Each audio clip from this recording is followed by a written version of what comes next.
राज्याचे मुख्यमंत्री देवेंद्र फडणवीस यांनी जे चंद्रपूरमध्ये राहुल गांधींच्या बद्दलचं जे वक्तव्य केलं त्याचा मी निषेध करतो।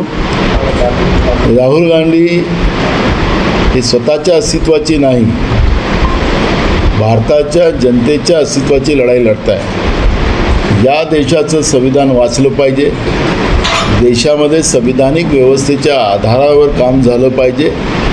ही लढाई राहुल गांधीजी लढत असताना ते त्यांच्या स्वतःच्या व्यक्तिगत अस्तित्वाची लढाई लढते आहे, अशा पद्धतीची भूमिका त्यांनी आज मांडलेली आहे। त्याच्यात सांगितलं की त्यांच्या नेतृत्वात काँग्रेसचा पराजय होत आहे।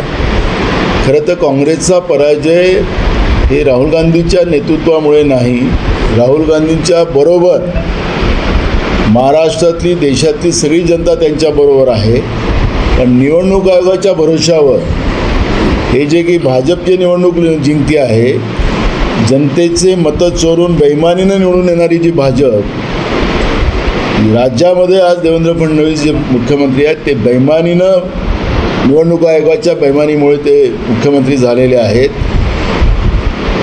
त्यांच्यामध्ये दम असेल, त्यांचे नेते नरेंद्र मोदीमध्ये दम असेल तर देशामध्ये बायलेटवर निवडणुका घेऊन दाखवाव्या, म्हणजे राहुल गांधीच्या नेतृत्वात देशाची जनता त्यांच्याबरोबर आहे की नरेंद्र मोदी बरोबर आहे हे त्यांना दिसेल।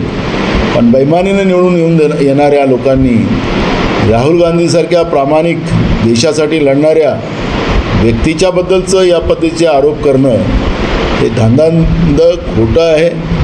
हे मूळ विषयाला जे सरकार, जे महागाई असेल, बेरोजगारी असेल, शेतकऱ्यांवर सातत्यानं होणारा अन्याय आणि त्यांच्या होणाऱ्या आत्महत्या आणि इराण, इस्रायल आणि अमेरिकेमध्ये पाकिस्ताननी मध्यस्थी करून ते युद्ध थांबवलं आणि भारताची प्रतिमा जे स्वयंभू विश्वगुरू नरेंद्र मोदीचं गवगवा करणाऱ्या अंधभक्तांनी आता का तोंड बंद झाली आणि अशा पद्धतीचं जेव्हा प्रश्न विचारतात त्यावेळेस राहुल गांधीबद्दल बोलायचं आणि ह्या सगळ्या विषयाला डायव्हर्ट करायचं, हा जो प्रयत्न देवेंद्र फडणवीसांनी सुरू केलेला आहे त्यांनी तो थांबवावा अशी आमची भूमिका आहे।